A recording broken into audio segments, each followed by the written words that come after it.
नमस्कार प्यारे भाई और बहनों। हम हैं पूर्व जन्म की कहानियों के कथावाचक, past life regression expert, life and leadership coach Hitesh Chhabra. दोस्तों, हमारे आज के इस वीडियो के अंदर एक सिंगल मदर की पूर्व जन्म की कहानी आप सभी के सामने प्रस्तुत करने जा रहे हैं। दोस्तों, एक ऐसी बहन की कहानी, इनका जो बच्चा है वो लगभग 4-5 वर्ष की आयु का है और इनको एक सिंगल मदर इसलिए बनना पड़ा क्योंकि जब से इनके पुत्र का जन्म हुआ है, तब से इनके पति जो हैं, वो इनकी पुत्र की जैसे जान के पीछे पड़े। इनका बचपन से जो बच्चा है, बचपन से ही काफी थोड़ा बीमार रहता है और इनके पति को इस बात से सख्त परहेज है कि वो जो बच्चा है उसका इलाज क्यों कराया जाए। इनके पति का यही रहता है कि वो घर में ठीक हो जाएगा, हर चीज के लिए डॉक्टर के पास क्यों भागते हो। जबकि इनका जो बच्चा है वो थोड़ा वीक है, बार बार क्रिटिकल कंडीशन में जब छोटा होता था तो चला जाता था। तो एक माँ तो कैसे अपने बच्चे को मतलब जाते हुए देखेगी, और इमोशनली भी ऑलरेडी काफी टूटे हुए थे ये। इसलिए क्योंकि इस पुत्र को, जो इनकी अभी संतान है, इस संतान से पहले भी जो बहन है उन्होंने गर्भ धारण किया था और लगभग 8 या 9 महीने का गर्भ हो चुका था। यानी कि जैसे समय आता है ना कि बस अब 2 हफ्तों में बच्चा जो है दुनिया में आ जाएगा। तो एक पुत्री थी इनके गर्भ में, लेकिन 8 या 9 महीने के बच्चा पेट में रह करके इनका मिसकैरेज। और तो उस चीज का बहुत बहुत इनको जो है ऑलरेडी सदमा सा है जैसे।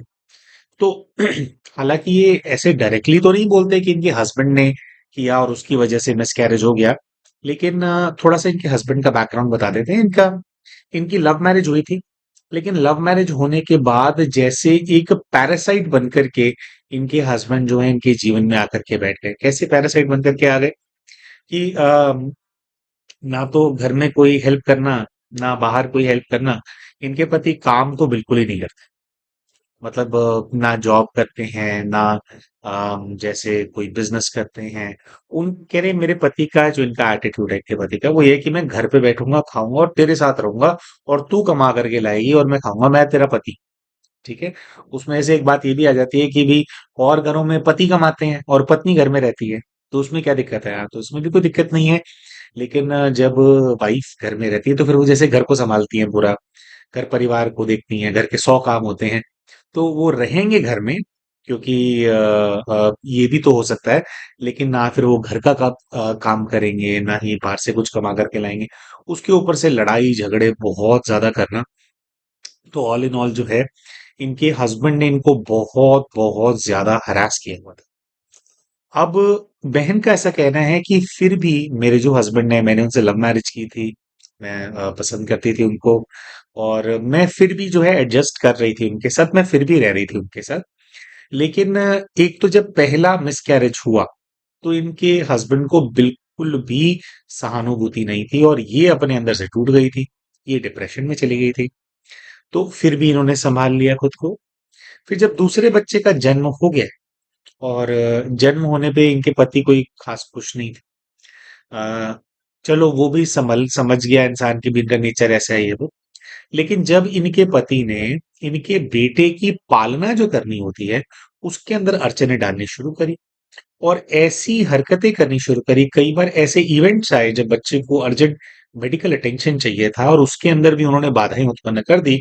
तो इनको ये समझ में आने लगा कि जो मेरी ये संतान है ना, ये मेरी संतान को जीवित नहीं रहने देंगे, है ना। तो मैं तो उस वजह से जो है जैसे अलग हुए। अब उसमें भी देखो आप, एक पर्सपेक्टिव ये होता है कि जैसे इनके जो हस्बैंड है उनको सब कुछ इनसे लेकर के खाने की आदत है ना, कि ये कमाएगी और मेरे को पालेगी ये। अब जब वो बच्चे पे ध्यान देने लगी तो कहीं ना कहीं ऐसा हम अज्यूम कर रहे हैं, ऐसा हमारे को आ रहा है कि भी उनको अभी तो भौतिक स्तर पे तो ऐसा ही लगता होगा कि जैसे जो रिसोर्सेज उनके ऊपर खर्च हो सकते थे वो अब इसकी दवाई के अंदर, इसके खाने पीने के अंदर, ये बच्चे के कपड़े के अंदर लग रहे हैं, जो मुझे मिलना चाहिए मेरी पत्नी से, है ना। बहुत ही अजीब बात लगती है, लेकिन जैसे सोच होती है कुछ लोगों की ऐसे, तो वही लोग तो फिर दुख देते हैं और फिर ऐसे पीएलआर वगैरह कराना पड़ता है समझने के लिए। तो कहने का भाव ये है कि जब इनके बच्चे की लाइफ के ऊपर लाइफ थ्रेटनिंग सिचुएशंस कई बार आने लगी और इनको अपने बच्चे को बचाने से रोका जाने लगा, तो इनको डिसीजन लेना पड़ा कि भी देखो मैं तो इस रिलेशनशिप में नहीं रहूंगी, है ना। तो इन्होंने कोई लीगली डिवोर्स नहीं लिया है, पर ये अलग हो गए हैं। अब आज इनकी एक समस्या ये है कि इनके जो पति हैं, कई कुछ वर्ष हो गए, 1-2 वर्ष हो गए इनको अलग हुए। इनके पति हर संभव प्रयास कर रहे हैं कि ऐसा कुछ हो जाए कि ये वापस उनके जीवन के अंदर चले जाएं, ये वापस उनके साथ रहने लग जाएं। तो हस्बैंड बहुत बहुत एफर्ट डाल रहे हैं, लेकिन ये जो है वहां पर वापस नहीं जाना चाहते। तो अब क्या है, अब अकेले रहती हैं, जॉब करती हैं, बच्चे को भी संभालती हैं, और थोड़ा ऐसा है कि जहां पर ये रहते हैं तो इनके भैया और भाभी का घर भी वहीं पास में है। अब ये कहती हैं कि मेरे जो भैया और भाभी हैं वो अलग अलग प्रकार से झगड़ा करते हैं कि मैं यहाँ उनके घर के पास ना रहूं, मैं कहीं दूर चली जाऊं। अच्छा, कह रहे जैसे उनको एक उनसे भी एक फ्रिक्शन सा फील हो रहा है।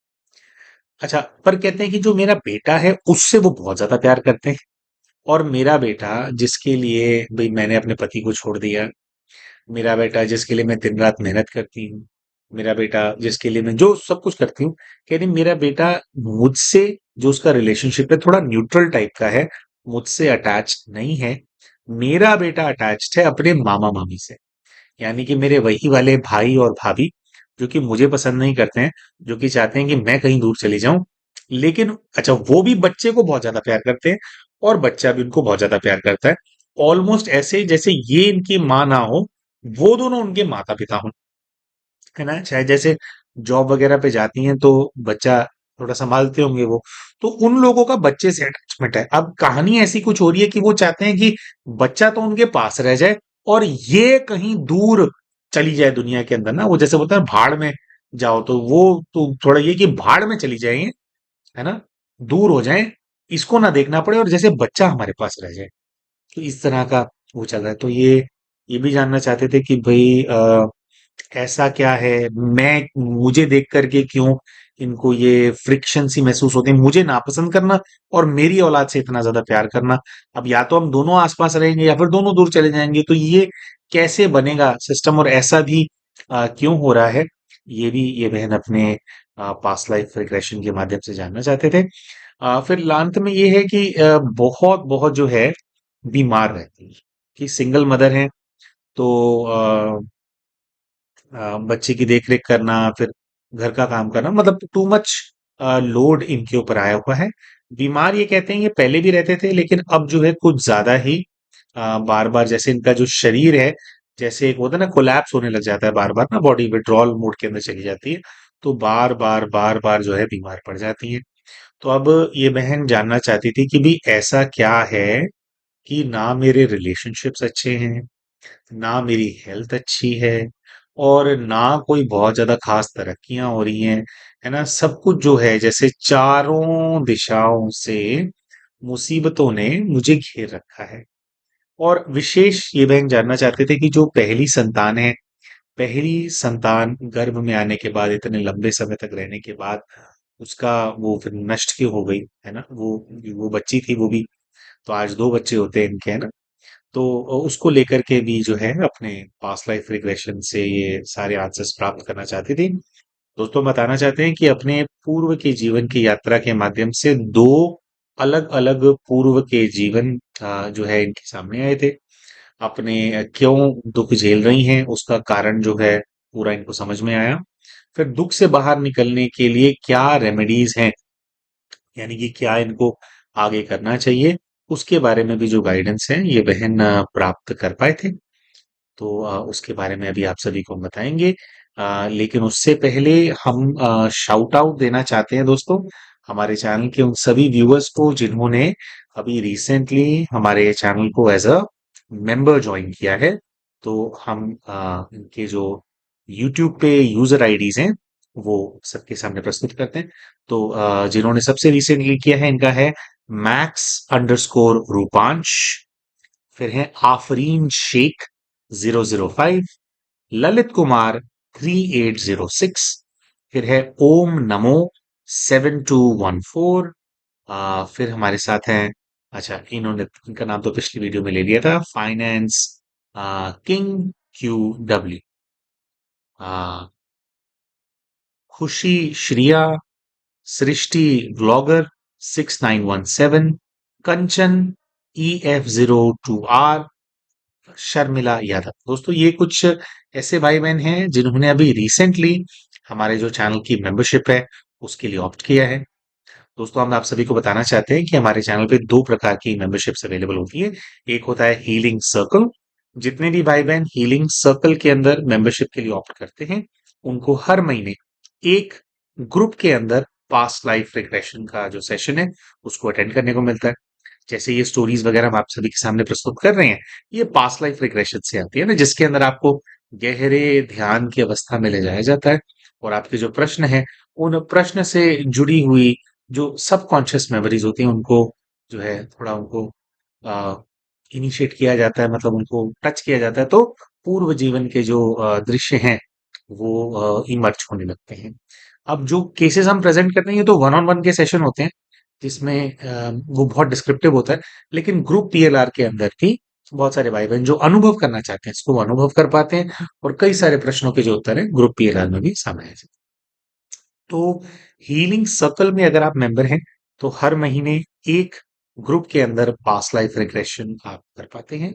और अगर आप हीलिंग सर्कल प्लस के अंदर हमारे चैनल के मेंबर हैं तो उसके अंदर क्या होता है कि हर महीने दो ग्रुप पीएलआर्स और 3 से 4 और अन्य हिप्नोथेरेपी के सेशंस जो है वो करने को आपको मिलते हैं। तो दोस्तों अगर आप इन सेशंस का लाभ उठाना चाहते हैं, हमारे जो वीडियो है इसके नीचे आपको एक ज्वाइन बटन नजर आ रहा होगा, उसका इस्तेमाल करके आप भी जो चैनल की मेंबरशिप है उसके लिए ऑप्ट कर सकते हैं।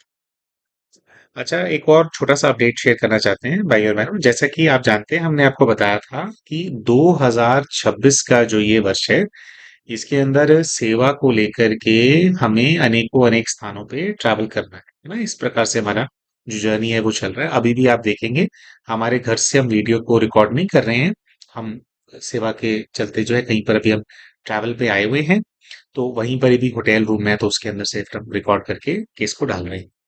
अब ऐसे में जब हमारे पास रिक्वेस्ट्स आते हैं सेशन के, तो हमारे जो टीम मेंबर्स हैं वो इन सेशंस को कंडक्ट करते हैं। और फिर जैसे उन्होंने सेशन को कंडक्ट किया तो उनका केस स्टडी और लर्निंग्स क्या हैं, उनके गाइड से क्या लर्निंग आए और हमें क्या लगता है कि फर्दर उनको करना चाहिए, ये सब कुछ जो है इसको कंबाइन करके जो केसेस हैं हम आप सभी के सामने प्रेजेंट करते हैं। तो बहुत बार भाई बहनों का कहना होता है कि भैया हमारे को तो ना आप ही पास्ट लाइफ रिग्रेशन करो, तो वो आप कैसे करोगे क्योंकि हम तो आपसे कनेक्ट करते हैं, आपकी वीडियोस देखते हैं। तो भाई बहनों को बताना चाहते हैं कि जितने भी भाई या बहन हमारी टीम के अंदर हैं, चाहे वो पास्ट लाइफ रिग्रेशन करने वाले हों या आकाशिक रीडिंग्स लेने वाले हों, हीलिंग करने वाले हों, लाइव हीलिंग सेशन करने वाले, या फिर जो प्रॉक्सी थर्ड आई पीएलआर किया जाता है, चाहे वो कंडक्ट कराने वाले भाई बहन हों, पहली बात तो हमारे साथ हम वो ही भाई बहन काम कर रहे हैं जिनके साथ एक बहुत लॉन्ग टर्म रिलेशनशिप है, जिनको हम अच्छे से जानते हैं। और किसी भी भाई या किसी भी बहन को हम कोई भी सेशन ऐसे करने के लिए नहीं देते।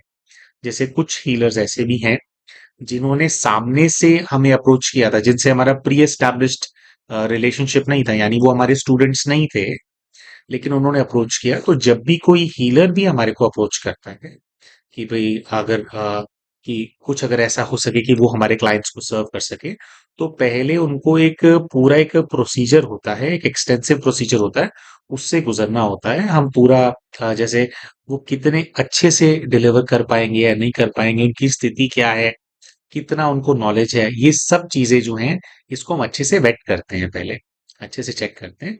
और फिर ऐसा भी होता है कई सारे भाई बहनों के साथ क्या होता है कि उनको विद्या तो आती है ना, विद्या पता है उनको कि कैसे होगा, लेकिन जो स्थिरता है, जो साधना है, जो क्लैरिटी है ना, वो उतनी नहीं होती है। तो अगर हमारे को ऐसा भी दिखता है कि ठीक है इनको आता है पूरा प्रोसीजर लेकिन ये उसको हैंडल नहीं कर पाएंगे, तो ऐसे केस के अंदर भी जो सेशंस है, मतलब फिर ऐसे केस के अंदर भी हम उनको जो हमारे क्लाइंट्स हैं उनका सेशन करने के लिए नहीं देते हैं।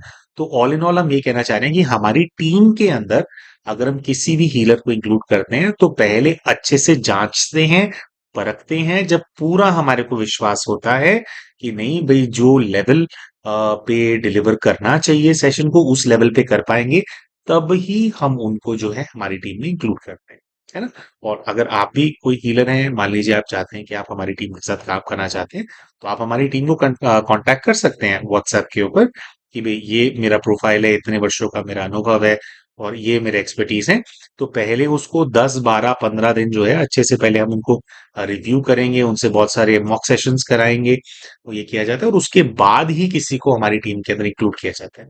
तो अगर हमारी टीम से कोई भी व्यक्ति आपका सेशन कर रहा है, तो जैसा सेशन हितेश भाई कर पाते, जो लोग उसी लेवल का सेशन कंडक्ट करने के लिए केपेबल होते हैं, उनको ही आपका सेशन करने के लिए जो है वो किया जाता है। ठीक है जी।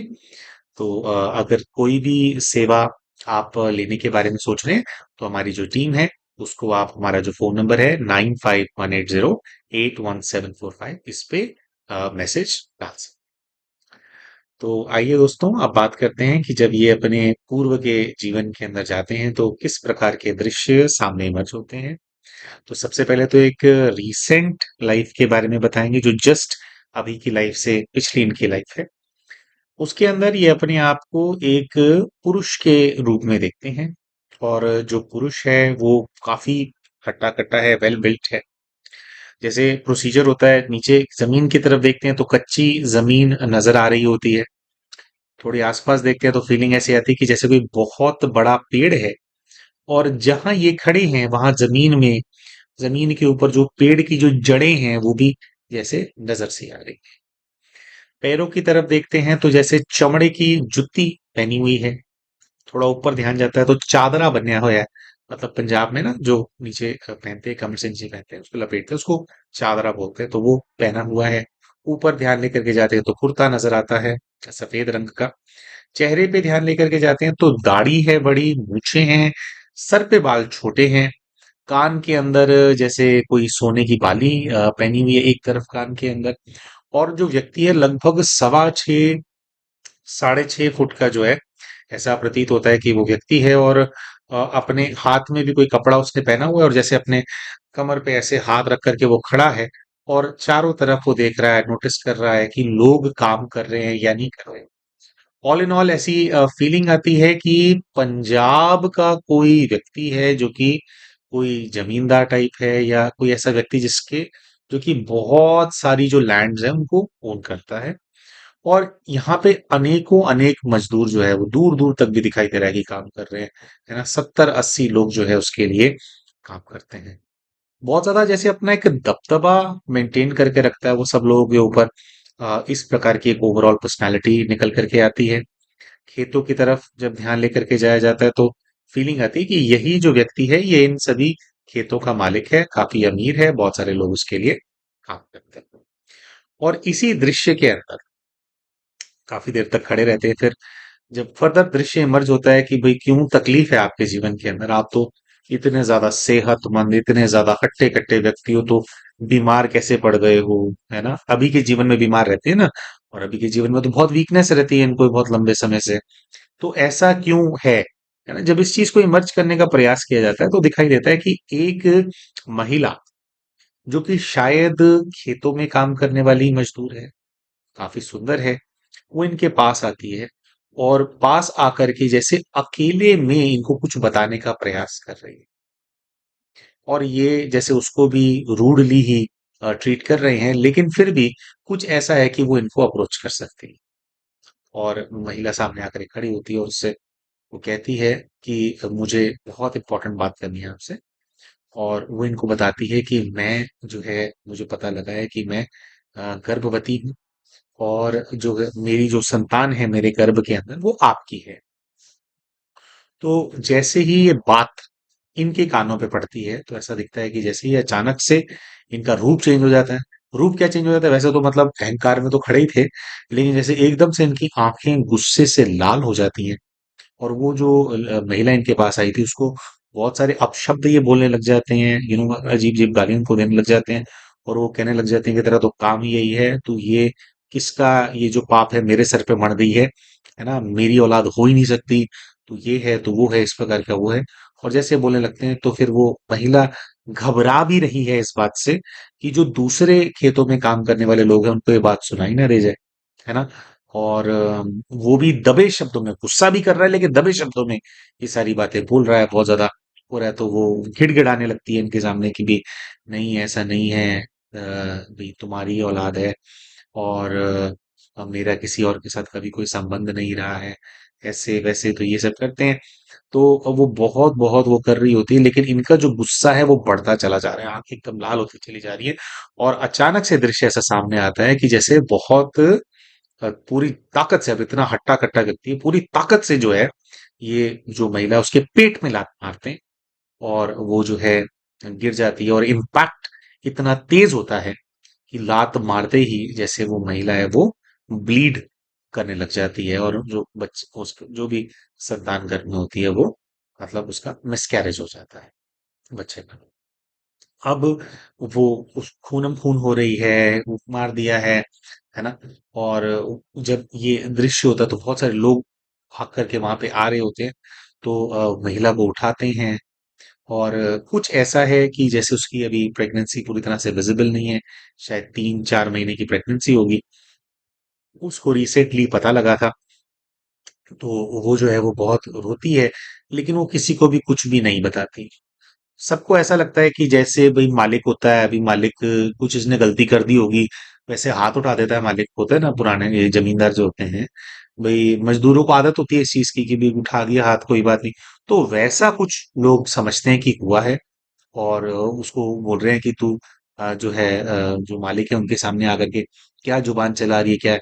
चल यहाँ से, चल यहाँ से, उसको जो है वो ले जाते हैं अपने साथ।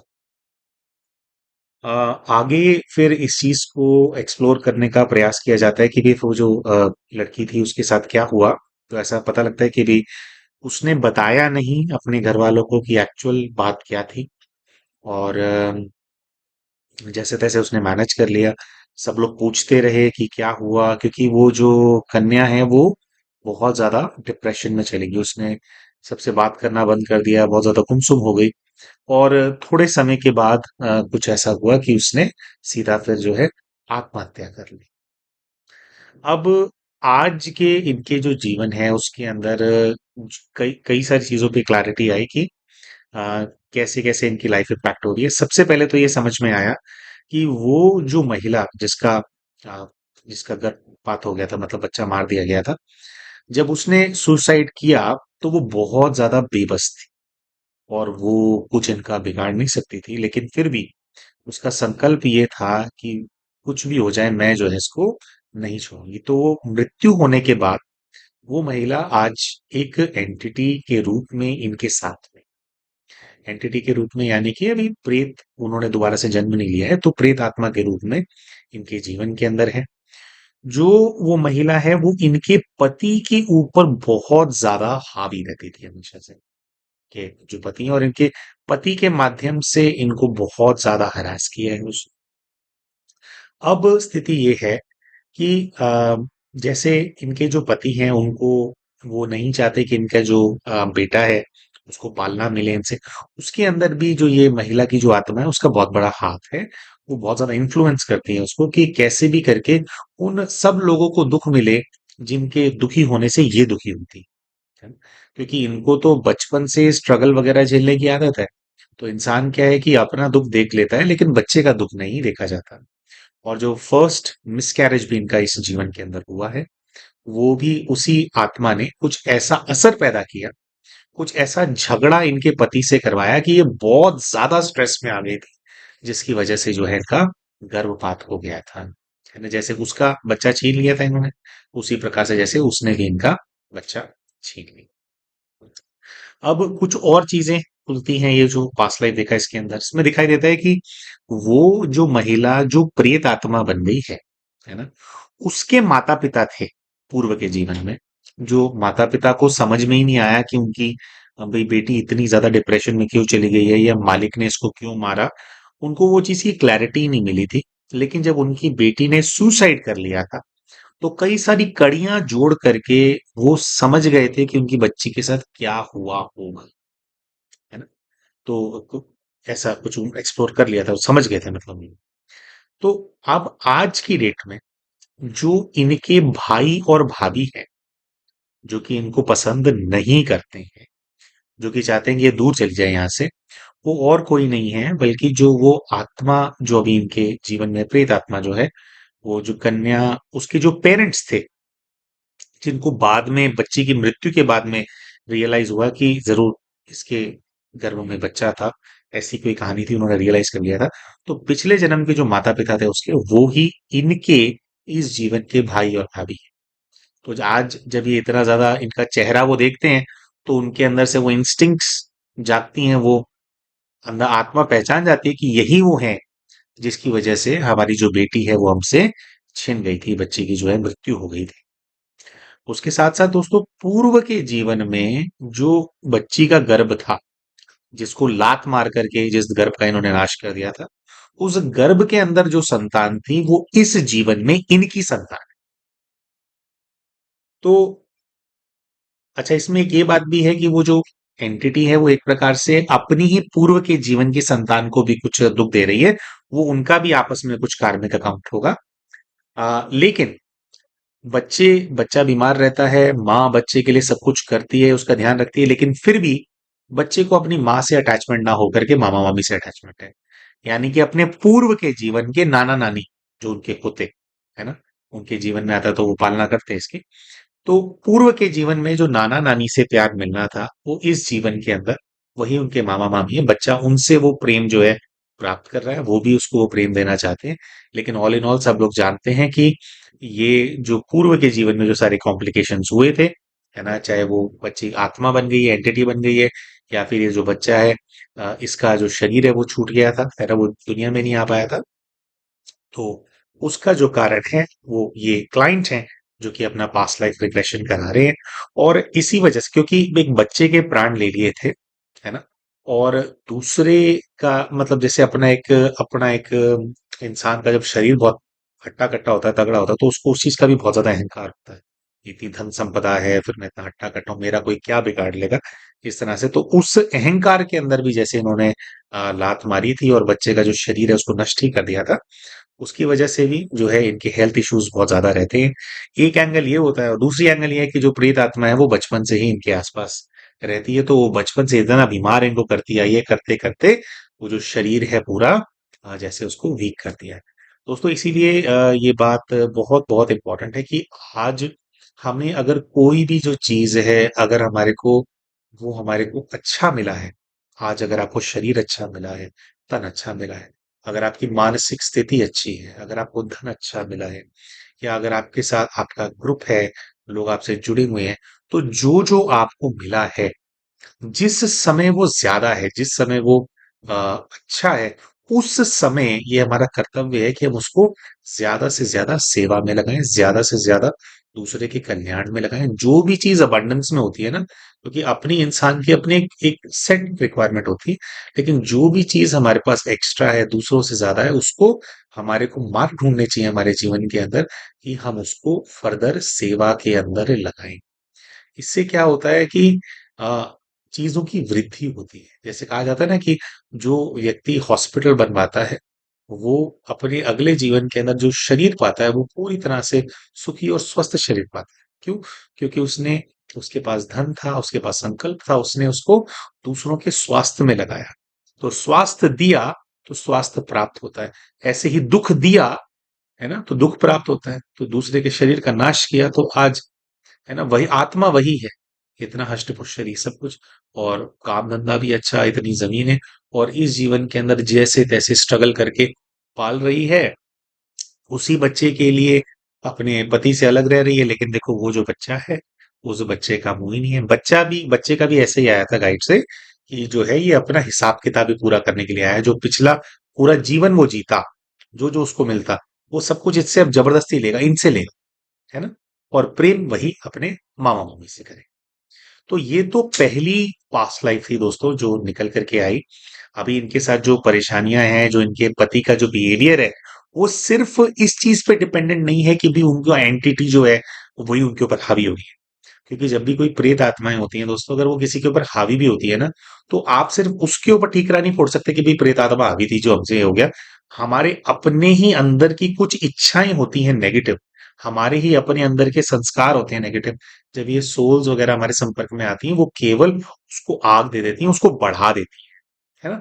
तो पति का कुछ अपना भी बहुत कड़ा कार्मिक अकाउंट है, कुछ वो है जिसकी वजह से वो इस तरह से बिहेव करते हैं, या वो बच्चे को पसंद नहीं करते हैं, है ना। तो वो क्या है, जो दूसरी फिर पास्ट लाइफ है उसके अंदर वो सब कुछ निकल करके आए। आइए दोस्तों, अब बात करते हैं कि जब फर्दर इनके हस्बैंड का क्या कार्मिक अकाउंट है बच्चे से और इनसे, क्यों वो इतना ज्यादा डिपेंडेंट है इनके ऊपर, क्यों इनसे ही लेकर के खाना चाहते हैं। अभी भी जब हस्बैंड इनको अप्रोच कर रहे हैं कि दोबारा साथ में रह लो, तो उसके अंदर ऐसा कोई एश्योरेंस नहीं है उनकी तरफ से कि भाई अब मैं कमाऊंगा, या भाई मैं कंट्रीब्यूट करूंगा, भाई मैं तंग नहीं करूंगा ना।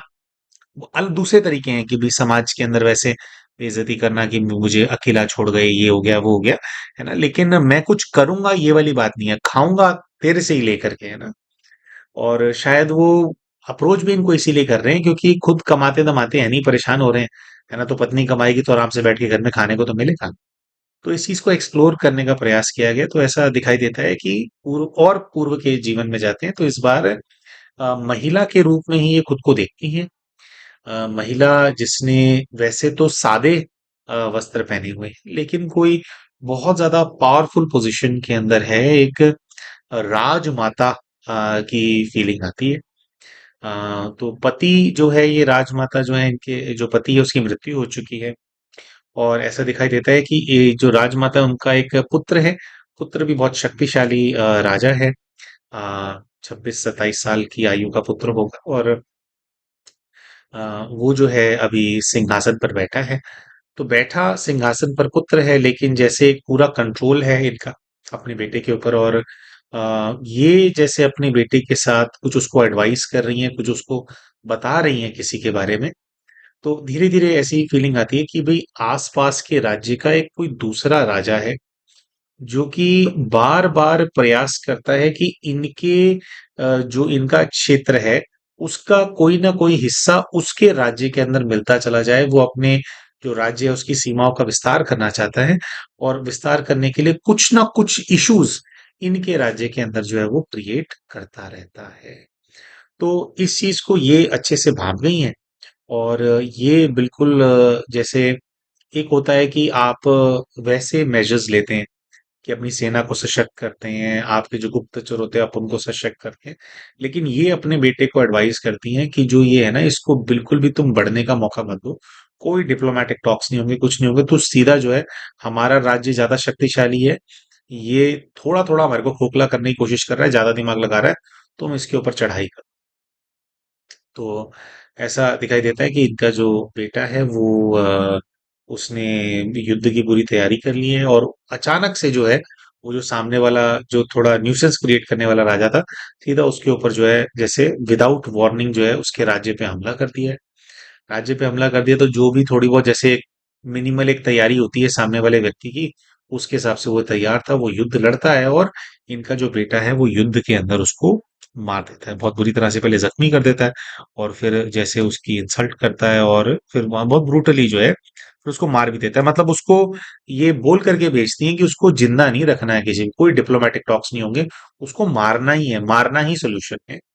तो ऐसा अब इन ये राजमाता थी दिखाई दिया, और जो बेटा था वो इनके अभी के जीवन का बेटा है, और जो ऑपोजिट राजा जिसको मार दिया, है ना, जिसकी सारी इच्छाएं भी फिर बेचारे की दब गई होगी कि वो अपना राज्य बढ़ाना चाहता था, तो उसको ये अपने इस जीवन के पति के रूप में देखते हैं। अब दोस्तों, ये बात शायद हमने बताई है या नहीं बताई है, बताना भूल गए शायद, कि इन दोनों की ना लव मैरिज हुई थी, इनकी और इनके पति की। अगर आप ये पूर्व का जीवन देखें, तो वो तो इनके राज्य का दुश्मन था, है ना। तो जरूरी नहीं होता है कि अगर कोई प्रेम प्रसंग के चलते हमारे जीवन के अंदर आए तो वो इसीलिए है क्योंकि भाई कोई हमारा सोलमेट ही हमारे को मिल गया। ज्यादातर लोग इसी प्रकार से सोचते हैं। और जरूरी भी नहीं है कि भाई क्योंकि किसी ने ब्लैक मैजिक कराया है, ये प्रेत आत्मा हावी है, तब ही भाई हमारे जो रिलेशनशिप्स डिस्टर्ब हैं। इनके केस के अंदर ये है, लेकिन जैसा कि हमने कहा था कि थोड़ा एक इन्फ्लुएंस होता है इन चीजों का। हाँ वो ठीक है, हावी होने की कोशिश करती है, लेकिन आपके अपने कार्मिक अकाउंट्स भी होते हैं जो कि आपको जैसे वो चीजें याद दिलाती हैं आपको, है ना। तो तो दिखाई देता है कि भाई उसका जो पूरा राज्य है, फिर उसको जैसे राजा को मार करके कहाँ वो दिमाग लगा रहा था कि कुछ उसको मिल जाएगा, राज्य उसका बढ़ जाएगा। इनका जो पुत्र है वो पूरी तरह से उसने उसके राज्य पे कब्जा कर लिया। तो अब आज की डेट में वो जो व्यक्ति है, इनका जो हस्बैंड है, उसको इनके पुत्र के अंदर अपना पुत्र नजर नहीं आता। वही दुश्मन नजर आता है जिसने उसके जो सारे मंसूबे हैं उन पर पानी फेर दिया था, उसको मार दिया था, उसको एक्सप्लेनेशन देने का भी मौका नहीं दिया, कोई संधि करने का मौका नहीं दिया, लेकिन जो है मार दिया था। तो कहीं ना कहीं वो चाहता है, जैसे पिछले जीवन में चाहता था कि राज्य मेरे को मिल जाए, तो इस जीवन में भी अब वो चाहता है कि जैसे यही ही जो राजमाता थी उस जगह की, यही ही पालना करें उनकी, और किसी को ना मिले, मुझे मिल जाए, है ना। और बहुत बार क्या होता है कि महिला जो होती है उसको भी प्राप्त करना चाहता होता है सामने वाली जो सोल होती है ना, सामने वाला राजा, की मैं कब्जा करूंगा तो ये भी ऐसे मुझे प्राप्त हो जाएंगी। तो ये जो है कार्मिक अकाउंट निकल करके आया, जिसकी वजह से जो बच्चा है उसको इनके पति बिल्कुल भी पसंद नहीं करते हैं। तो आइए प्यारे भाई और बहनों, अब वीडियो के बिल्कुल अंत में बात कर लेते हैं कि क्या रेमेडीज हैं जो कि इनको फॉलो करनी चाहिए। क्या ये करेंगे जिससे कि जो जीवन है उसके अंदर कुछ समृद्धि आएगी, सुख आएगा, शांति आएगी, और जो एक दिशाहीन जो जीवन दिखने लग जाता है कि बस किए जा रहे हैं, किए जा रहे हैं, कहीं पहुंच नहीं रहे हैं, है ना, कोई पर्पस की तरफ वो नहीं जा पा रहे हैं, तो ये सब कैसे सॉल्व होगा, कैसे प्रॉपर दिशा मिलेगी जीवन को, कैसे सुख वापस आएगा, उसके बारे में बात करते हैं। देखिए, सबसे बड़ी तो जो प्रॉब्लम है इनके जीवन में, बाहरी तौर से लगता है कि भी मैं बीमार हूँ, या बच्चा बीमार पड़ जाता है, या जो हस्बैंड है वो तंग करते हैं, लेकिन जो सबसे जो है इसके अंदर, जो इसके जड़ों में जो एक कारण है, वो तो वो प्रेत आत्मा ही है, वो सोल, है ना, जो कि दुख दे रही है, बदला ले रही है। अब उस बच्ची का निवारण कैसे हो सकता है? देखिए, पूर्व के जीवन में एक कुंवारी कन्या की पवित्रता को छीन करके फिर उसके प्राण त्याग करने में, फिर उसका बच्चा छीन लिया गया था। पहले पवित्रता छीनी गई, फिर उसका बच्चा छीना गया, फिर उसके बाद जो है उसके प्राण त्यागने के लिए उसको जो है मजबूर किया गया। ये जो तीन चीजें हैं, इन तीनों की जो एनर्जी है, इसको रिजॉल्व करना, इसको रिवर्स करना अति आवश्यक है। तो सबसे पहले तो वो जो बच्ची है, जो आत्मा है, उसके जीवन में दुख क्यों है? क्योंकि उसकी पवित्रता को भंग कर दिया गया था। तो इनको एक तो पवित्रता की भट्टी करने की आवश्यकता है, ब्रह्मचर्य की भट्टी करने की आवश्यकता है। देखिए, वैसे तो ये अपने जो इनके हस्बैंड है, परिस्थिति ऐसी कि उनसे अलग रहते हैं, है ना। तो लेकिन पवित्रता जो है वह केवल जैसे फिजिकल इंटीमेसी होती है उस तक सीमित नहीं रहती। स्वच्छ शुद्ध विचार हमारे मन के अंदर फ्लो करने चाहिए। जब जब हम अशुद्ध विचार हमारे मन में आते हैं, तो कहीं ना कहीं जो पवित्रता है वो भंग होती है। और जब इंसान इसको अचीव करने की कोशिश करता है तो और अशुद्ध विचार आते हैं वैसे, लेकिन धीरे धीरे धीरे धीरे जो पात्र है वो क्लीन होता चला जाता है। तो पवित्रता की भट्टी करके जो भी आत्माएं मेरे संबंध संपर्क के अंदर है, उनको ये पवित्रता की शक्ति मिले, पहली तो ये साधना इनको करनी है ना। परमात्मा शिव पवित्रता के सागर है ना। तो मैं उनकी पुत्री हूँ, मैं भी मास्टर पवित्रता की सागर हूँ, परम पवित्र आत्मा हूँ। तो ये पवित्रता की शक्ति लेनी है, और संकल्प करके जो आत्मा तंग कर रही है उसको पवित्रता की शक्ति देनी है, और चारों तरफ फैलानी कि तुम परम पवित्र आत्मा बन जाओ, पवित्रता की शक्ति देनी है उसको। तो जो उसकी पवित्रता भंग करी, जो आपने छीन लिया, उसकी जो कमी आ गई उस आत्मा के जीवन के अंदर, जिसकी वजह से आत्मा कमजोर हो जाती है, तो पहले तो आप उस चीज की पूर्ति करेंगे। दूसरा, वो आत्मा से आप क्षमा योग करेंगे, और इनफैक्ट अपने आसपास सबसे क्षमा मांगनी है। आपके जो भाई बहन है ना, आ, वो उस बच्ची के माता पिता थे, उनसे भी क्षमा मांगनी है। इनका जो पुत्र है, वो उस प्रेतात्मा जो है उसके गर्भ के उसकी संतान होने वाला था वो ना, उससे भी क्षमा मांगनी है। फिर अपने पुत्र से इसलिए भी क्षमा मांगनी है क्योंकि इन्होंने उनको इंस्टिगेट किया था वो राजा को मार देने के लिए, ना कि चढ़ाई कर दो, मार दो, कोई और पीसफुल सोल्यूशन नहीं निकालना, मार देना है। ठीक है। फिर इनके जो पति हैं, उनकी भी एक प्रकार से जो हत्या हुई है, जो वो मर गया, उसका मेन कारण ये था क्योंकि इन्होंने आदेश दिया था, इनके कहने पे इनका बेटा चलता था, है ना। तो ये जो सभी आत्माएं हैं जिनकी जीवन को ये डिस्टर्ब करके आ रहे हैं अपने पास्ट लाइफ से, जो तहस नहस सा कर रखा है जीवन, जो है ना, जो बुरा क्या उनके जीवन में होना था और क्या इन्होंने बना दिया। तो जो दुख इन्होंने दिया है उसके लिए जो है इनको सबसे क्षमा मांगने की आवश्यकता है। तो पहली करनी है पवित्रता की भट्टी विशेष उस आत्मा के लिए, और पवित्रता का वाइब्रेशन फैलाओ। दूसरा, इन सभी से क्षमा मांगनी है, क्षमा योग करना है। उग्रता उससे कम होने लगेगी।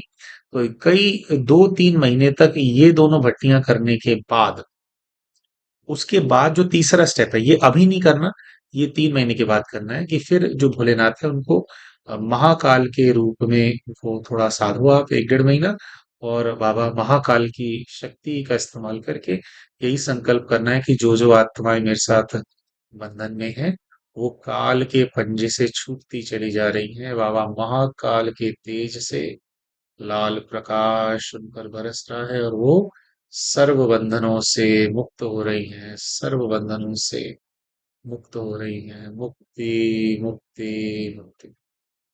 तो इस प्रकार से जो है इनको वो करना है।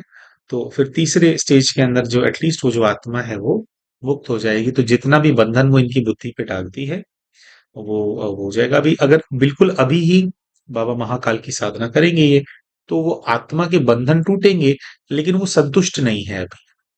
जो आपने छीना वो तो आप उसको वापस दे नहीं रहे हो, है ना, बस आप चाह रहे हो कि दूर चले जाओ, मुक्त हो जाओ, मुक्त हो जाओ।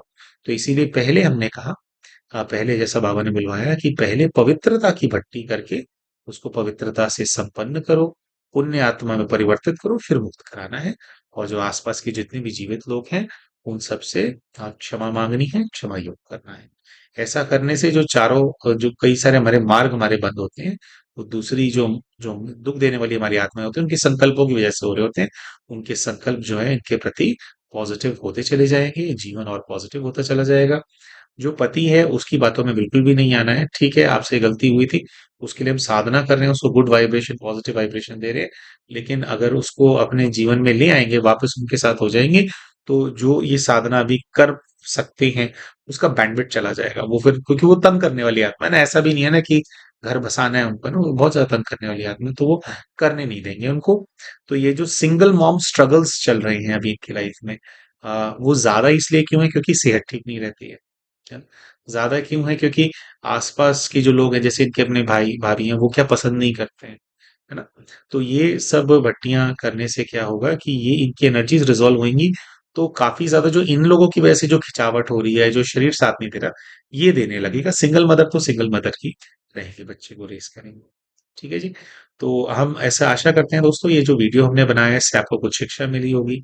अगर आप ऐसी किसी परिस्थिति के अंदर है उसमें से कैसे निकलना है आपको कुछ उसमें गाइडेंस मिला होगा। हमारे इस वीडियो के अंदर जो फ्री मेडिटेशन का कोर्स होता है हर महीने, उसका लिंक हम पिंड कमेंट के अंदर डाल रहे हैं, ताकि ये भट्टियां किस प्रकार से की जाती हैं, है ना, उसको अगर अच्छे से वो बहन सीखना चाहे तो वो कोर्स के माध्यम से सीख सकते हैं। और भाई बहन भी अगर इसको लाभ उठाना चाहते हैं, आप साधना सीखना चाहते हैं ना, परमात्मा से कनेक्ट करना अगर आप चाहते हैं, तो निशुल्क जो है आप उसको सीख सकते हैं। तो मिलते हैं आप सभी के साथ हमारे अगले वीडियो के अंदर। तब तक के लिए नमस्कार। अच्छा, ये बात तो हम ध्यान ही रहा हमारे को कि अभी 4 मई तो हो ही गया है, तो 10 या 12 तारीख से जो मेडिटेशन का कोर्स है वो शुरू हो जाएगा। तो उसका जो हम यहाँ पे पिन कमेंट में लिंक डाल रहे हैं, तो इसी महीने से आप जो है सीख पाएंगे कि किस प्रकार से सारी साधना वगैरह की जा सकती है, सहज अपने घर के अंदर रहती है। ठीक है जी। तो मिलते हैं आप सभी के साथ हमारे अगले वीडियो के अंदर। तब तक के लिए